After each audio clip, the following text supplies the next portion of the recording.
नमस्कार मित्रांनो, आपल्या सर्वांचे टेक न्यूज या यूट्यूब चॅनलमध्ये खूप खूप स्वागत आहे। आजच्या या व्हिडिओमध्ये आपण घरकुल योजनेबद्दल सविस्तर माहिती बघणार आहोत। राज्यातील नागरिकांसाठी घरकुल योजनेअंतर्गत घर बांधणीकरिता 1,20,000 इतके अनुदान थेट तुमच्या खात्यात जमा केले जाणार आहे। भारत सरकारकडून महाराष्ट्र राज्यासाठी 20 लाख घरे मंजूर करण्यात आलेली आहेत। घरकुल योजनेकरिता काय काय कागदपत्र लागणार आहेत आणि काय लाभ मिळणार आहे हे सर्व आपण या व्हिडिओमध्ये बघूया। तुम्ही जर आपल्या चॅनलवर नवीन असाल तर चॅनलला सबस्क्राइब करून ठेवा, जेणेकरून सर्व महत्त्वपूर्ण अपडेट्स तुमच्यापर्यंत लवकरात लवकर पोहोचतील। सदर लाभार्थी निवडीचा अधिकार हा ग्रामसभेस देण्यात आलेला आहे। घरकुल योजनेचे सर्व अर्ज हे ग्रामसभेकडे द्यायचे आहेत।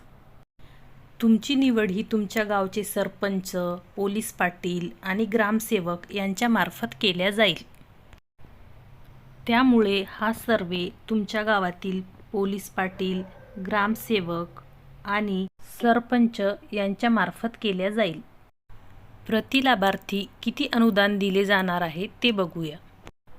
ग्रामीण भागात 1,20,000 इतकी रक्कम थेट तुमच्या खात्यात जमा होणार आहे। तसेच जे लाभार्थी डोंगरी भागात असतील त्यांना 1,30,000 इतकी रक्कम त्यांच्या खात्यात जमा होणार आहे। लक्षात असू द्या, ही रक्कम तुम्हाला एका टप्प्यात दिली जाणार नाही। ही रक्कम तुम्हाला 3 टप्प्यामध्ये तुमच्या बँक अकाउंटमध्ये जमा होईल। आता आपण लाभार्थी निवड प्रक्रिया बघूया। सामाजिक, आर्थिक, जात सर्वेक्षण सन 2011 मधून उपलब्ध झालेल्या प्राधान्यक्रम यादीची माहिती आवाज सॉफ्टवर उपलब्ध आहे। सदर याद्या ग्रामसभेपुढे ठेवून त्यातून पात्र लाभार्थ्यांची निवड करण्यात येते। प्राधान्यक्रम यादी बेघर, 1 खोली लाभार्थी, 2 खोली लाभार्थी याप्रमाणे निश्चित केलेली आहे। प्राधान्यक्रम यादीमधील व्यक्तींची ग्रामसभेद्वारे निवड करतेवेळी खालील निकषांवरील गुणांकनानुसार प्राधान्यक्रम देण्यात येणार आहे।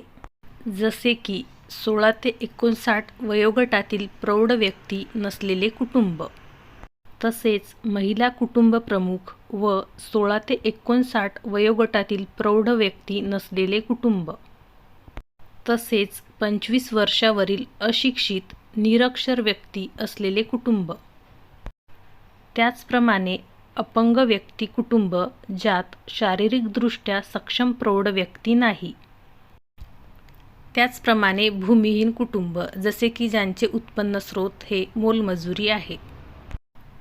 सदरील गुणांकनाचे आधारे ग्रामसभा यादी तयार करतील व अशा प्रकारे गुणांच्या उतरत्या मांडणीने प्राधान्यक्रम यादी तयार करण्यात येईल। या योजनेचा अर्ज कुठे करायचा ते बघूया। महाराष्ट्र राज्यामधील सर्व नागरिकांनी आपल्या गावातील ग्रामपंचायतमध्ये हा अर्ज सादर करायचा आहे किंवा तुम्ही पंचायत समितीमध्येही अर्ज करू शकता। या योजनेकरिता लागणारी सर्व महत्त्वपूर्ण कागदपत्रे कोणती आहेत ते बघूया। महत्त्वाची सर्व कागदपत्रे तुम्ही लवकरात लवकर काढून ठेवा। तुमच्याकडे जर शेतजमीन असेल तर त्या जमिनीचा 7/12 उतारा तुम्हाला लागणार आहे। तुमच्याकडे जर जमीन नसेल तर मालमत्ता नोंदपत्र लागेल। हे प्रमाणपत्र माही सेवा केंद्र किंवा सेतू सेवा केंद्रामध्ये जाऊन काढा। ग्रामपंचायत प्रमाणपत्र, ग्रामपंचायत प्रमाणपत्र हे तुम्ही तुमच्या ग्रामपंचायतमध्ये जाऊन काढा।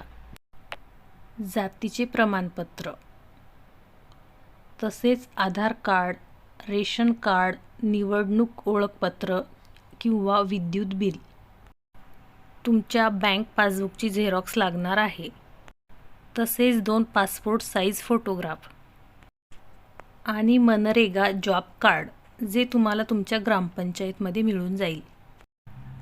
तुम्हाला जर हा व्हिडिओ आवडला असेल तर नक्की लाईक करा। तुम्ही जर आपल्या चॅनलला नवीन असाल तर सबस्क्राईब करा। भेटूया नवीन व्हिडिओमध्ये। धन्यवाद।